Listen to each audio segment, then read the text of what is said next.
예레미야 35장 그리고 36장 이 내용은 이제 역사 순서가 이제 바로 연결된 게 아니고 지금 저자의 의도에 따라 왜 남유다 백성이 바벨론 포로로 끌려갔는가 하는 직접적인 원인에 대해서 이렇게 말씀을 하고 있어요. 그래서 35장에서는 레갑 족속 후손과 그리고 이제 이스라엘 백성들이 하나님의 약속의 말씀에 대한 그 반응에 대한 내용을 대조해서 설명을 하고 있고, 그리고 이제 36장 이 내용은 이제 예레미야가 바룩을 통해서 하나님의 말씀을 기록합니다. 그리고 그 말씀을 이제 기록한 말씀을 이제 고관들 그리고 왕과 그의 신하들에게 들려줬을 때 그 반응이 대조적으로 나타나요. 그래서 오늘 예레미야 36장 이 내용을 보면은 우리가 지난 시간 1절에서 10절까지 이 내용을 통해서 하나님께서 예레미야에게 이제는 지금까지 직접 예레미야에게만 계시했지만 계시된 그 말씀을 이제는 기록하라 명령하셨고, 예레미야는 그의 말씀에 순종해서 바룩에게 이제는 불러주고 바룩이 그것을 이제 기록을 해서 결국 바룩은 고관들에게 성전에 있는 그런 고관들에게 말씀을 증가하는 내용들을 우리가 살펴봤습니다. 그러면서 예레미야는 옥에 갇혀서 하나님의 말씀을 전할 수 없는 처지가 된다 할지라도 하나님께서는 이렇게 기록하고 예레미야 대신 바룩이 말씀을 증거함으로 하나님의 말씀은 매일 수 없다 하는 그 내용들을 우리가 살펴봤습니다. 자, 이제 11절부터 오늘 26절까지 이 내용들을 살펴보면서 이제 고관들에게 말씀이 전파되었을 때 그 반응을 크게 두 파트로 나눠서 비교해서 말씀을 하고 있습니다. 그래서 11절부터 19절까지 이 내용은 이제 바룩을 통해서 고관들에게 하나님의 말씀이 낭독되어지고, 그리고 그들은 하나님의 말씀을 받는 그 이후에 반응이 어떠한가 하는 내용과 동일하게 똑같이 기록된 두루마리의 예언의 말씀을 이제는 왕과 그 신하들이 그 말씀을 입수해요. 그리고 그 말씀을 귀에 들려줬을 때 그 반응이 어떠한가 하는 그 내용들을 이제 대조해서 말씀을 이렇게 하고 있습니다. 먼저 11절부터 13절까지 이 내용을 통해서 보면은 두루마리가 어떻게 지금 고관들에게 인지되었는가, 어떻게 알려지게 됐는가 하는 내용들을 이렇게 소개를 하고 있습니다. 11절 보시죠. 사반의 손자 그리고 그마리아의 아들 미가야가 그 책에 기록된 여호와의 말씀을 다 듣고 그랬습니다. 이미 10절에 우리 내용을 살펴봤더니 바룩이 성전에 있는 그 서기관 그마리아의 방에서 예레미야의 말을 낭독했고, 그 낭독된 내용을 이제 다 들리게 됐다라는 이런 사실을 볼 수가 있습니다. 성전에 올라오는 백성들에게 하나님의 말씀을 예레미야 대신 이제는 기록된 두루마리에 기록된 하나님의 말씀을 성전에서 다 전했어요. 자, 그래서 하나님의 말씀을 들은 그런 자 중에 한 사람, 오늘 미가야가 소개가 되고 있습니다. 그러면서 미가야를 이제 사반의 손자다, 그마리아의 아들이다 이렇게 소개하고 있는데, 그 자가 하나님의 말씀을 다 들었습니다. 자, 듣는 이 자가 어떻게 반응한가요? 12절 내용을 보니까 12절 왕궁에 내려가서 그 다음에 서기관의 방에 들어가니 모든 고관들 곧 서기관 엘리사마와 스마야의 아들 들라야와 그리고 악보리의 아들 엘라단과 사반의 아들 그마랴와 하나냐의 아들 시드기야와 모든 고관이 거기에 앉아 있는지라 그랬습니다.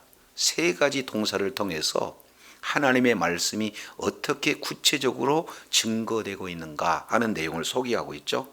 자, 이제는 미가야가 하나님의 말씀을 들었습니다. 그래서 첫 번째 왕궁으로 내려갑니다. 그리고 서기관의 방에 들어갑니다. 그리고 거기에 고관들이 앉아 있는 그런 상황 속으로 들어가게 되어져요. 그러니까 말씀을 듣고 그 말씀을 이렇게 전하는 구체적인 장소를 이렇게 세 차례에 걸쳐서 이렇게 소개를 하고 있습니다. 그러면서 13절 미가야가 바룩이 백성의 귀에 낭독할 때 들은 모든 말을 그에게 뭐 했어요? 전하매 그랬습니다. 두 가지 동사. 첫 번째는 듣고, 다 듣고, 그리고 그 다음에 뭐예요? 다 전하였다. 이것이 지금 미가야가 바룩을 통해서 하나님의 말씀을 듣는 그런 태도를 이렇게 소개하고 있습니다. 자, 그러면 오늘날도 우리 마찬가지죠. 하나님께서는 이제 주일마다 하나님의 말씀을 들려주십니다. 그리고 성경을 우리가 통독할 때마다 하나님의 말씀을 이렇게 듣게 하십니다. 그러면 하나님의 말씀을 듣는 자는 어떻게 되겠습니까? 그대로 가서 전하는 그런 어떤 사명인데, 여기에서 보니까 누가 쓰임을 받느냐? 하나님의 말씀이 이제는 전파가 되는 그 과정을 자세히 묘사하면서 여기에서 쓰임받는 그 자가 미가야인데, 조금 더 구체적으로 따져봤더니 3대 신앙이 소개가 되고 있어요.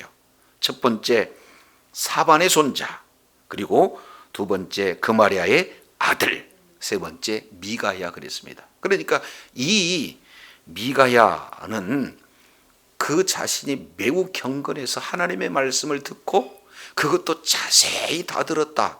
그리고 들은 말씀을 전했다 하는 그 내용은 미가야가 이렇게 경건한 자로 성장되었을 뿐만 아니라 말씀을 듣고 전파하는 이런 데에는 그 가정의 배경을 지금 오늘 예레미야 선지자는 자세히 기록하고 있습니다.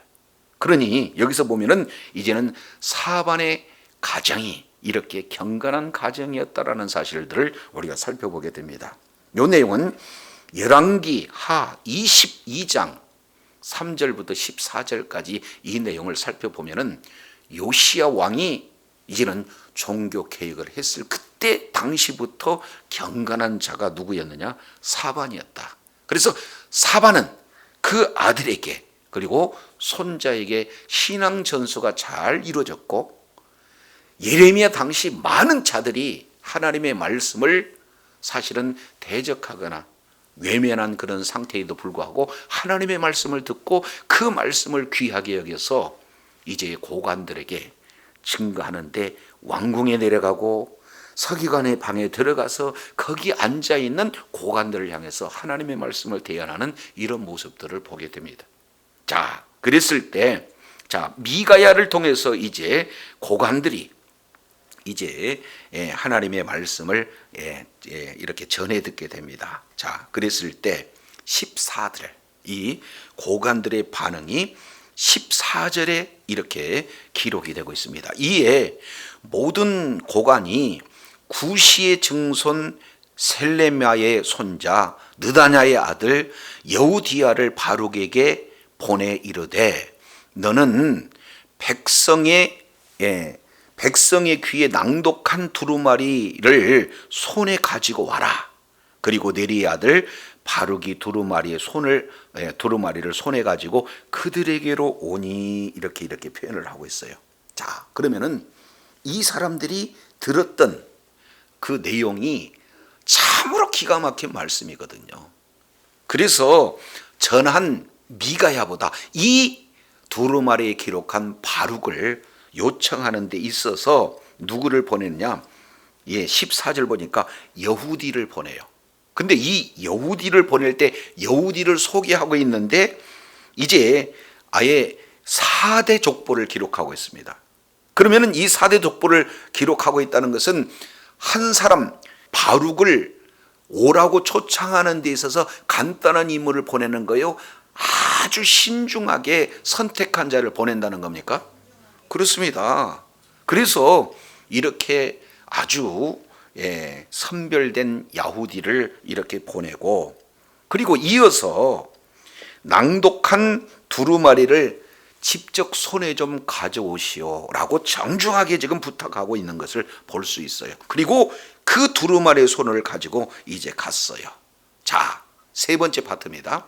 첫 번째는 어떻게 하나님의 말씀이 손에 들어가는가 하는 과정과 그 부분들을 이제 어떻게 지금 낭독되어졌는가 하는 내용을 15절에 말씀을 하고 있습니다. 이제 그들이 바룩에게 이르되 이렇게 얘기해요. 앉아서 이를 우리 귀에 낭독하라. 그랬더니 바룩이 그들의 귀에 낭독하며 그랬습니다. 그냥 낭독하는 거예요? 앉아서 낭독하는 거예요? 앉아서. 여기서 앉는다라고 하는 이 내용은 랍비가 이제 백성들에게 말씀을 전할 때 앉아서 전하는 겁니다. 그러니까 이들은 사실은 신분이 고관임에도 불구하고 이제 이 예레미야의 말씀을 대필했던 이 바룩을 랍비로 지금 취급하고 있는 그런 어떤 모습의 정중한 그런 내용으로 우리들에게 좀 낭독해 주시오, 이렇게 얘기하고 있어요. 그랬을 때 바룩은 그들의 귀에 낭독합니다. 자, 여기서도 이제 우리가 한번 생각해 볼 수 있는 내용은요, 자, 이들의 그런 어떤 말씀을 이렇게 전하는 자를 예우할 뿐만 아니라 또 말씀을 대언했던 바룩은 역시 마찬가지로 고관들이잖아요. 신분이 귀하잖아요. 그런데도 불구하고 아주 당당하게 하나님의 말씀을 증거하는 그런 내용들을 살펴보게 됩니다. 자, 우리 역시 마찬가지죠. 하나님의 말씀을 들을 때 자기 신분이 높다 해서 이제는 윽박지르거나 위협을 가거나 아니면 세상적으로 권위를 이렇게 나타내는 그런 어리석은 자가 없고, 하나님의 말씀을 받았을 때는 말씀을 전하는 그런 자를 귀하게 여기고, 그리고 그 말씀을 받는 아주 겸손한 자세가 우리들에게 요구되고 있고, 동시에 말씀을 전하는 자는 뭐예요? 내 신분 처지 이거 관계없이 하나님의 말씀을 전할 때는 당당하게 하나님의 권위의 말씀을 바로 권위 있게 증거돼야 될 줄로 믿습니다. 이것은 성경 전체 여러 군데 나와요. 하나님의 말씀을 받은 모세가 바로 왕에게 가서 당당하게 내 백성을 보내라. 그들이 광야에 와서 나를 섬기리라. 하나님의 말씀을 대언하는데 위축됨이 없어요. 당당하게 하나님의 말씀을 전했던 모세를 우리가 살펴보게 되어집니다. 나단 선지자 역시 마찬가지로 당대 최고의 권력 다윗 앞에 가서 어떻게 얘기해요? 네가 그 자다라고 정확하게 책망하고 있는 그 나단 선지자를 볼 수 있습니다. 자, 신약 성경에도 마찬가지죠. 사도 바울이 이제는 아예 그냥 베스도 총독이라든지 아그리빠 왕 그 앞에 조금도 위축되지 않고 자기를 신문하는 그들 앞에서 뭐예요? 당신도 내가 착고에 차인 것 외에는 당신이 나를 닮기를 원합니다 하고 하나님의 말씀을 당당히 전했던 그런 내용들을 우리가 살펴보게 됩니다. 오늘 하나님의 말씀을 요청하는 자세, 그리고 동시에 말씀을 전하는 그런 자세, 이 내용을 통해서 우리가 어떻게 하나님의 말씀을 받을 것인가, 그리고 하나님의 말씀을 전할 때 우리의 그런 어떤 자세가 어떤 내용인가를 오늘 살펴볼 수 있는 덕목이 되어집니다. 자, 네 번째예요. 첫 번째, 하나님의 말씀을 하나님께서 예레미야는 바룩에게, 그리고 바룩은 고관들 뿐만 아니라 모든 백성들에게 하나님의 말씀이 이 시대에 전해졌다라는 사실을 깨닫고, 그리고 그 말씀을 듣는 고관들은 이제는 그 뭐예요? 하나님의 말씀 두루마리 책을 이제 입수하는 그런 과정, 그리고 그 말씀을 통해서 직접 듣는 그런 어떤 내용. 그래서 최종적인 네 번째 반응이 16절에서 19절까지 기록이 되고 있습니다. 자, 그들이 이제 바룩을 통해서 하나님의 말씀을 들었어요. 예레미야를 통해서 하신 하나님의 말씀을 들었습니다. 첫 번째 반응이 16절 이렇게 나타납니다. 그들이 그 모든 말씀을 듣고 그 다음에 뭐 했어요? 놀라 그랬습니다. 여기서 놀르다 그러면 이 내용은 파하드라는 이 단어를 씁니다. 이것은 놀란다는 것은 굉장히 두렵다 하는 뜻이에요. 동시에 거기에서는 또 동시에 기쁨으로 충만한 뜻입니다. 하나님의 말씀을 들어보지 못했는데 들어서 감사하지만 그 말씀 내용 자체는 얼마나 두려운 그런 말씀인지 여기서 그 말씀을 듣는 그런 반응에 대해서 지금 소개를 하고 있어요. 그러면서 서로 보면서 바룩에게 이렇게 얘기합니다. 이 말씀은 우리가 왕에게 전해야 되겠다. 그래서 놀랄 뿐만 아니라 이 말씀이 그 시대에 가장 사실은 원인이 되어지는 왕, 그렇지 않습니까? 하나님의 말씀을 끝까지 이렇게 순종하지 않는 그 왕에게 전해야 되겠다 하는 내용까지 말씀을 하고 있습니다. 그러면서 구체적으로 경위 파악을 진행을 하는데 17절 보니까 그들이 또 바룩에게 물어 이르되 너는 그가 불러주는 이 모든 말을 어떻게 기록하였느냐? 청하노니 우리에게 알리라. 그러니까 이 말씀의 그 근거가 어디서부터 나왔느냐 하는 내용을 구체적으로 지금 파악하고 있는 것을 보게 됩니다. 그랬을 때 바룩이 이렇게 표현을 하죠. 18절 보니까 바룩이 대답합니다. 그가 그의 입으로 이 모든 말을 내게 불러주기로 내가 먹으로 그 책에 기록하였느라. 하나님께서는 예레미야에게, 그리고 예레미야는 바룩에게, 그리고 바룩은 그 내용을 먹으로 책에 기록했다 하는 그 책이 기록된 과정을 그들에게 자세히 기록했어요. 그랬더니 세 번째 반응, 이 내용이 어떤 겁니까? 19절 19절 내용을 보니까 이에 고관들이 바룩에게 이릅니다. 너는 가서 예레미야와 함께 숨어라. 너희가 있는 곳을 사람에게 알리지 말라. 그들이 이들은 참 선지자다. 하나님의 말씀을 바로 대언하는 자다. 그러니 예레미야도 보호해야 되겠고, 그리고 바룩도 보호해야 되겠기에 숨어라. 아무에게도 얘기하지 마라. 왜 그렇습니까? 이 고관들은 엘리야김이 어떤 성정을 가지고 있는지를 너무나 잘 알기에 이미 26장 20절부터 23절 이 내용을 통해서 보면은 참 선지자 우리야가 소개되고 있어요. 그런데 하나님의 말씀을 바로 대언했다 해가지고는 애국까지 쫓아가서 우리야를 죽였던 사실을 고관들은 알고 있기 때문에 이 말씀이 반드시 왕에게 전해질 것이다. 그러면 그 왕은 이 예레미야와 바룩을 죽일 것이다. 그러니 너희들은 숨어 있어라. 지금 이렇게 당부하고 있는 내용들을 보게 됩니다. 하나님의 말씀을 들었어요.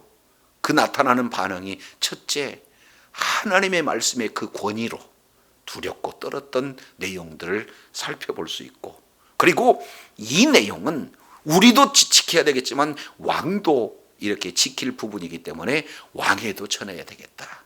그리고 이 경위가 도대체 어떤 경위가 되어졌는가, 어떻게 기록됐는가 기록하는 그런 과정을 자세히 물어보고 마지막 네 번째 이 내용을 통해서 살펴보면은 참 선지자인 그들을 보호하려고 애쓰는 이런 내용들을 이렇게 살펴볼 수가 있어요. 그래서 이제는 하나님의 말씀이 이제 사실은 없던 그 시대에 하나님의 말씀 예레미야서가 기록되고, 그리고 그 예레미야 두루마리 책이 그들에게 손에 이렇게 만진바되고, 그리고 그 말씀을 직접 친히 듣게 되고 그 결과를 이렇게 상세하게 기록하고 있습니다. 근데 똑같은 내용을 20절부터 이제 6절까지 실제 다시 대조해서 말씀을 하고 있는 것을 보게 됩니다. 자, 그러면은 왕은 어떻게 이 예레미야를 통해서 두루마리에 하나님의 말씀이 기록됐는가, 이것을 어떻게 알았느냐, 그 내용이 20절에 기록되고 있습니다. 자, 20절 보시죠.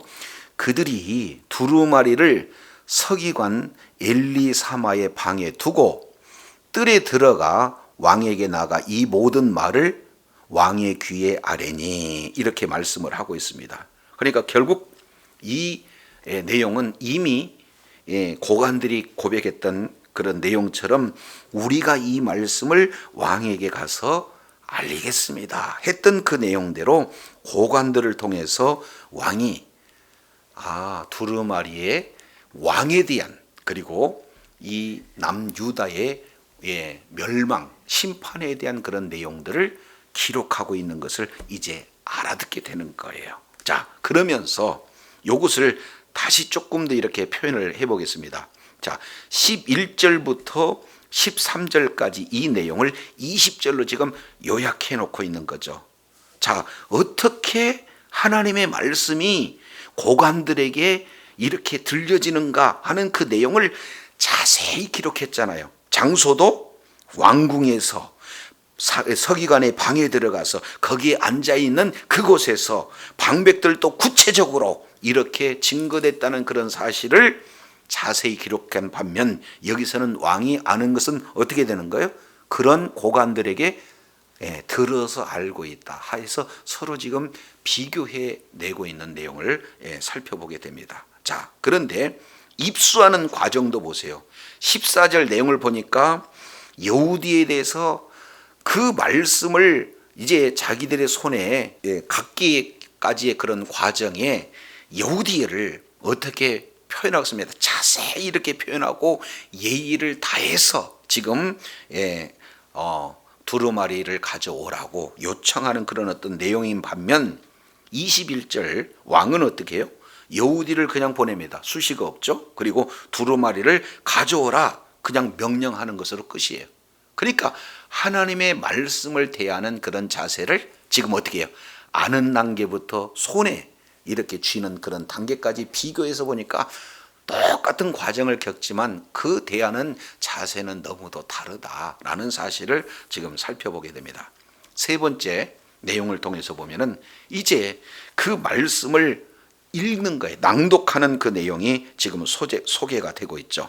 자, 이제 15절 하반절에 바룩이 그들에게 앉아서 낭독하는 내용과 똑같이 여우디가 이제는 왕과 왕의 곁에 있는 모든 신하들 귀에다가 지금 낭독하는 그런 내용, 이렇게 말씀하고 있습니다. 그러면 여기서 낭독할 때도 지금 그 이전 고관들은 낭독할 때 그저 들었습니까? 아니면은 이렇게 말씀을 낭독하는 바룩을 귀하게 여겼습니까?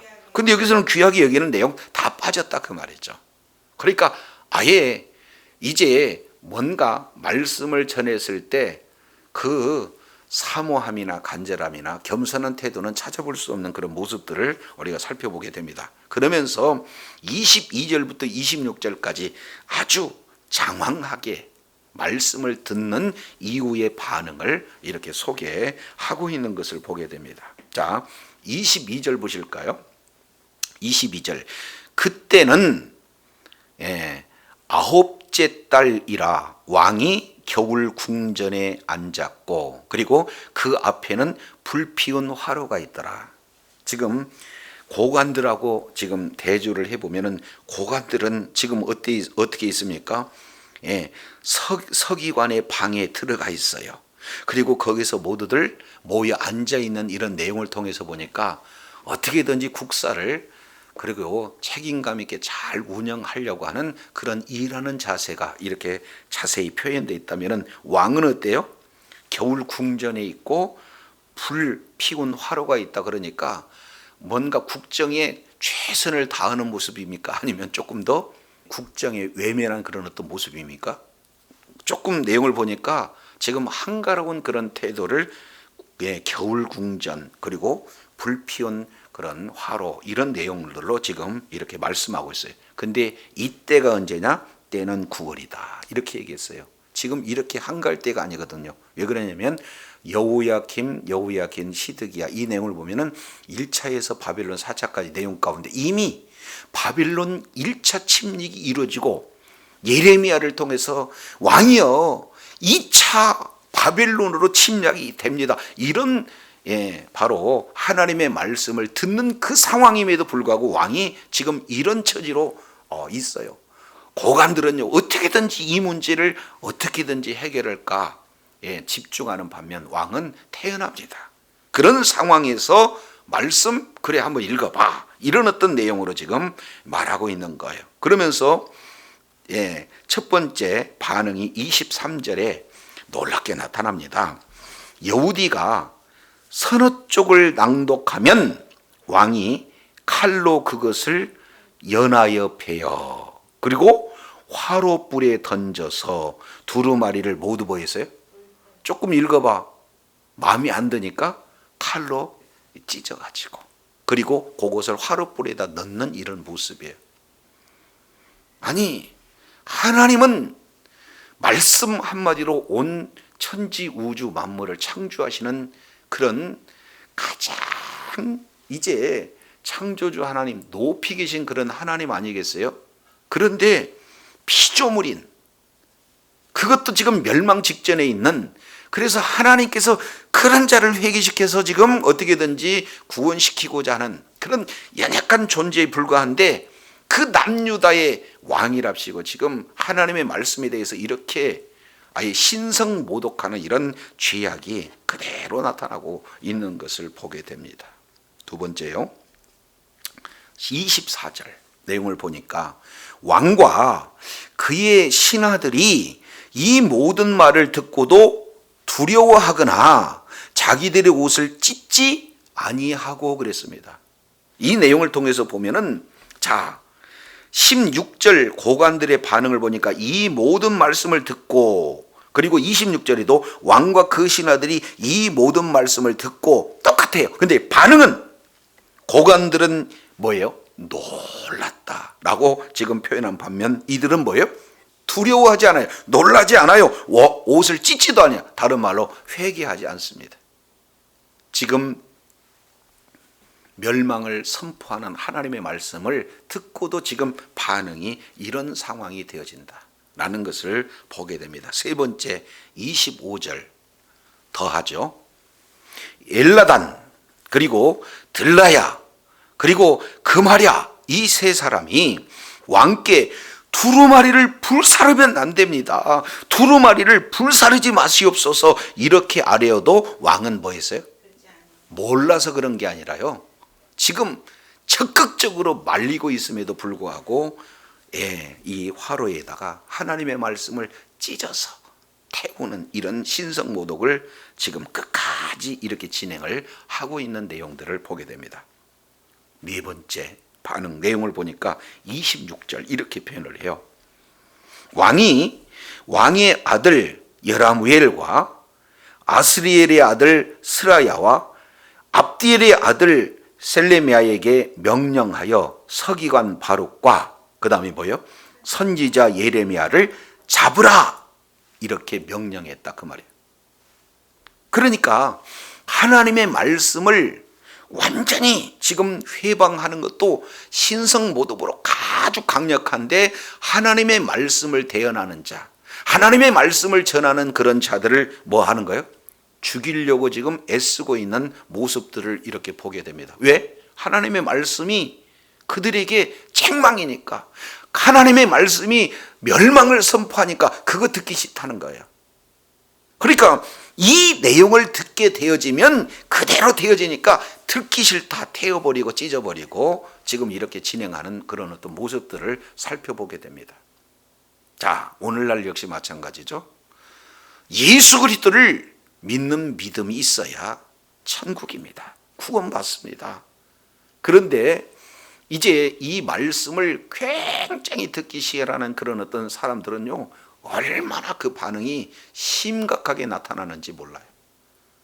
그래서 이제는 사도행전의 내용을 통해서 우리가 살펴보면 사도 바울이 이제 하나님의 말씀을 바로 대언하니까 약 40여 명 정도가 뭐라고 표현을 해요? 내가 죽이기 이전에는 우리는 밥도 먹지 않겠다고, 이렇게 죽이려고 결사대가 지금 나타나는 모습하고 흡사 똑같은 그런 어떤 모습입니다. 그래서 이렇게 하나님의 말씀을 듣고 회개하고, 그리고 그 말씀을 통해서 이제 하나님의 뜻대로 돌이키고자 하는 고관들의 모습이나, 그리고 하나님의 말씀을 듣고도 이 내용, 듣기 싫어한 내용이라고 해서 이제 왕과 그의 신하들은 오히려 하나님의 말씀을 훼손하고 하나님의 말씀에 대해서 회방하고, 그리고 말씀을 전하는 그런 자들을 뭐 하는 거예요? 죽이고자 지금 애쓰고 있는 그런 어떤 내용들을 살펴보게 됩니다. 그 결과 이제는 어떤 현상들이 나타납니까? 그들에 대한 심판이 지금 선포되어지는 내용이 그 뒤에 자세히 이렇게 기록하고 있는 것을 보게 됩니다. 자, 어떻게 됩니까? 27절, 왕이 두루마리와 바룩이 예레미야를 말하는 대로 기록한 말씀을 뭐 했어요? 불사른 후에 여호와의 말씀이 예레미야에게 임하니라. 이렇게 말씀의 극명한 대조를 통해서 그들이 말씀을 듣고 어떤 반응을 이렇게 나타나느냐. 그런데 그 중에 왕과 신하들은 하나님의 말씀을 불태운 그때 하나님께서 28절부터 31절까지 하나님의 말씀이 기록되고 있는 내용들을 보게 됩니다. 자, 28절 보시죠. 28절 내용을 보니까 너는 다시 다른 두루마리를 가지고 유다의 여호야김 왕이 불살은 첫 두루마리의 모든 말을 뭐예요? 다시 기록하라. 다시 기록하라. 아니, 성경책 없어져 버리면 하나님이 안 계신 겁니까? 성경책 없어져 버리면은, 태워버리면은 예수님이 안 계시냐 그 말이죠. 그런데 이들은 이런 어리석은, 하나님의 말씀이 선포되면 그 말씀은 반드시 이루어진다는 이런 사실을 알지 못하니까 성경책만 태우면 되겠지, 이런 어리석은 결정을 한 그 이후에 하나님께서 다시 하나님의 말씀을 기록해라 하면서 29절 좀 더 구체적으로 이렇게 표현을 하고 있습니다. 또 유다의 여호야김 왕에게 이와 같이 말해라.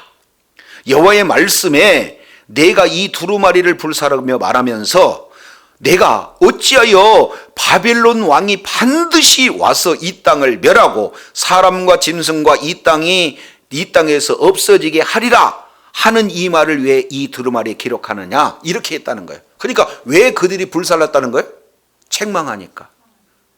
이 지금 현재 바벨론 왕이 이 땅을 멸할 것이다, 그리고 사람도 짐승도 다 끌어갈 것이다 라고 포로로 끌려간 이런 내용이 지금 현재 마음이 안 맞다는 거예요. 하나님이 선언하는 그런 내용에 자기 마음이 안 맞다라고 지금 얘기하면서 불태웠다는 사실을 지금 이렇게 보여주고 있어요. 그러면 태우는 것으로 끝날까요? 하나님의 말씀을 이렇게 회방하고 하나님의 말씀을 전하는 자를 죽이려고 이렇게 하고 있는 그런 상황에서 하나님께서 극적으로 그들을 뭐 하고 있습니까? 숨기셨어요. 보호해 주셨다 그 말이죠. 자, 그런 상황 속에서 말씀이 임한 그런 어떤 내용들을 크게 세 가지로 그에 대해서 다시 하나님께서 이제 명령하신 심판을 선언하시는 내용이 30절 그리고 31절 이 내용에 기록되고 있습니다. 자, 그러므로 여호와께서 유다 왕 여호야김에 대하여 이와 같이 말씀하시니라. 첫 번째, 그에게 다윗의 왕위에 앉을 자가 뭐한다? 없게 될 것이다. 그러면은 어떻게 됩니까? 이 이후로 왕위가 끊어진다. 여기 첫 번째 심판을 선언하게 되는 겁니다. 두 번째, 이제 내용을 보니까 그 시체예요. 그 왕 엘리야김의 시체는 버림을 당할 것이다. 그래서 낮에는 더위, 밤에는 추위를 당하리라. 그들의 장례 문화를 통해서 보면은 이렇게 조상의 묘에 묻히지 않으면 저주예요. 그러니까 이렇게 아주 저주스러운 그런 어떤 죽음을 맞이할 것이다. 이렇게 지금 말씀을 하고 있는 것을 보게 됩니다. 그리고 세 번째 내용은 31절에 기록되고 있죠. 또 내가 그와 그의 자손과 그리고 그의 신하들을 그들의 죄악으로 말미암아 벌할 것이라. 내가 일찍이 그들과 예루살렘 주민과 유다 사람에게 그 모든 재난을 내리라고 선포했으나 그들이 듣지 아니하였느니라. 그러면은 계속해서 우리 주님은 끊임없이 이제는 이렇게 재앙을 선포하고 재앙을 선포했어요. 지금까지도 마지막 하나의 그런 어떤 마지막 기회를 지금 주고 있는데 이 기회조차도 그들은 받아들이지 않고 하나님의 말씀을 불태워버립니다. 말씀을 전하는 사람을 찾아서 죽이려고 지금 애를 씁니다. 그러니까 마지막 이 기회 자체도 그들이 박탈했으니 그들은 뭐 한다는 겁니까? 심판을 받게 되어진다 라는 것을 볼 수 있어요. 이제 유다 왕위는 끊어진다. 그리고 이제 그 유다 왕 엘리야는 저주스러운 죽음을 죽을 것이다. 뿐만 아니라 그들과 함께한 모든 이제 죄악 가운데 있는 회개를 이렇게 하지도 않고 오히려 하나님의 말씀을 대적한 그들에게 재앙이 되리라고 지금 최종적으로 뭐 하고 있어요? 선언하고 있는 그런 내용들을 보게 됩니다. 자, 그러면 32절 이제 우리 하나님께서 이렇게 말씀을 하고 있어요. 이에 예레미야가 이제 다른 두루마리를 취합니다. 그리고 네리야의 아들 서기관 바룩에게 줍니다. 그래서 그가 유다 왕 여호야김의 불사른 책의 모든 말을 예레미야가 말하는 대로 뭐 했어요? 기록하고, 이것은 태워진 것 그대로 기억한 겁니다. 여기서 끝나지 않고 그 뒤에 보니까 그 외에도 그와 같이 말을 뭐 했어요? 더 많이 했어요. 성경책 없으면은 하나님 없어진 겁니까? 그렇지 않잖아요. 더 풍성하게 하나님께서 기록하고 더 자세하게 이렇게 말씀을 하고 계신다는 사실을 볼 수가 있습니다. 그래서 우리 주님께서는 이렇게 얘기해요. 천지는 없어질지 모르겠지만 내가 하나님의 말씀은 뭐예요? 1.1에도 없어지지 아니하리라. 이것이 하나님의 말씀이에요. 오늘 예수 그리스도께서 십자가에서 피 흘려 죽으시고 우리들의 모든 죄를 사해 주셨습니다. 우리가 죄 때문에 마땅히 받아야 할 저주 예수님이 십자가에서 담당하시고 이제는 모든 지옥의 고통 우리 주님께서 십자가에서 죄 사함을 함으로 말미암아 이제 더 이상 우리들에게 심판이 없도록 완전한 속죄를 이루놓으신 분이 바로 주님인 줄로 믿습니다. 이 사실을 믿는 믿음을 가지면 우리는 구원을 받아요. 그런데 이 내용을 회개하고 하나님의 말씀을 받아들이라 하는 이 내용이 나에게 손해가 되고 나에게 수치가 되고 내 권세에 흠이 된 나는 세상적 잘못된 생각으로 하나님의 말씀을 거부하고 심지어는 말씀을 회방하고 또 전하는 전도자를 박해하는 이런 내용 가운데 마지막 우리 주님이 다시 오실 때 그 결과가 어떠하겠느냐 하는 내용들을 오늘 본문에 말씀하고 있습니다. 고린도후서 5장 내용을 통해서 보면은 우리는 모두 다 하나님의 심판대 앞에 설 날이 있다 그 말이죠. 그리고 각자가 우리들의 모든 죄를 하나님 앞에 직거할 때가 올 때가 있다 그 말이죠.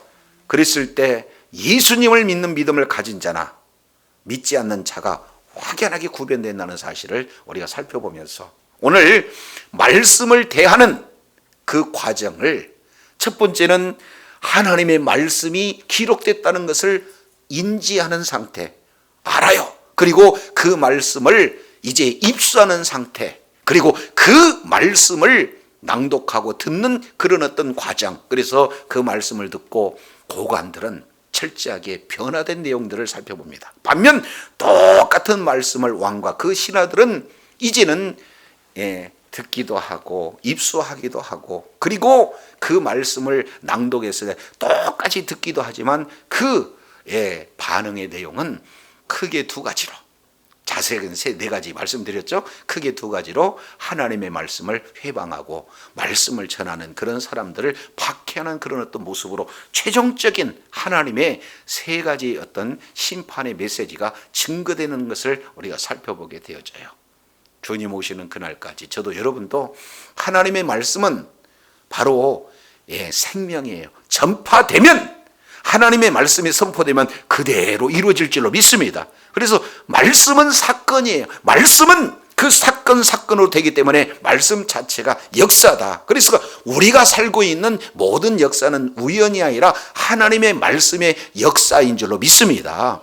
그래서 하나님의 말씀은 반드시 이루어진다는 거예요. 그래서 주님 오시는 그날까지 하나님의 말씀이 이미 십자가에서 피 흘려 죽으심으로 이루어놓으신 그 생명의 말씀이 저와 여러분이 주어졌기에 예수님을 믿는 믿음을 가진 자는 이제는 심판을 받지 않고 하나님의 자녀가 돼서 영생을 누리지만, 반대로 이해가 되지 않는다 해서 어떻게 그럴 수 있느냐 해서 끝까지 그 복음을 받아들이지 않고 회개하지 않는 그런 자는 하나님 앞에 섰을 때 그들은 이제는 영생에서 제외된다는 엄청난 무시무시한 메시지가 우리들에게 적용되고 있어요. 그래서 늘 삶의 현장 속에서 하나님의 말씀을 때로는 환경을 통해서, 때로는 이제 사람을 통해서, 그리고 직접적으로 성경을 읽을 때 설교 말씀을 통해서 우리 주님은 계속적으로 말씀하고 계십니다. 그 말씀을 잘 우리가 겸손한 자세로 받아들이고 그 말씀에 순종하는 자리에 있음으로 말미암아 이 땅에서도 이미 임한 하나님 나라 가운데 하나님의 놀라운 분복을 누릴 뿐만 아니라 주님 오실 그날 승리자가 되어지고 바로 하나님 앞에 영광 누리는 그런 복된 자리에 있어야 될 줄로 믿습니다. 이런 은혜가 저와 여러분의 모든 삶의 현장 속에서 풍성하게 나타나기를 예수 이름으로 축원합니다. 기도하겠습니다.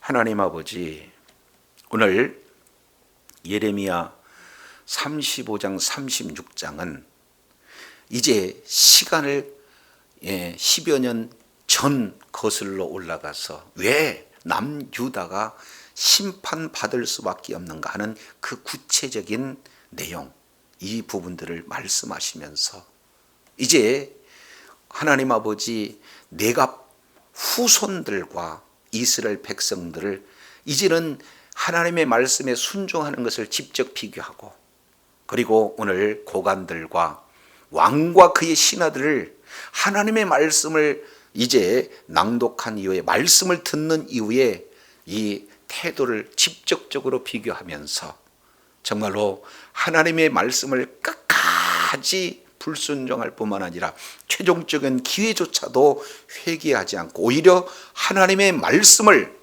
이제 하나님 아버지 온전히 훼손하면서 이제 하나님의 말씀을 회방하는 그런 자리에 있을 뿐만 아니라 말씀을 전했던 그들을 박해하려고 했던 그 자들에게 심판이 선언되는 것을 살펴보게 됩니다.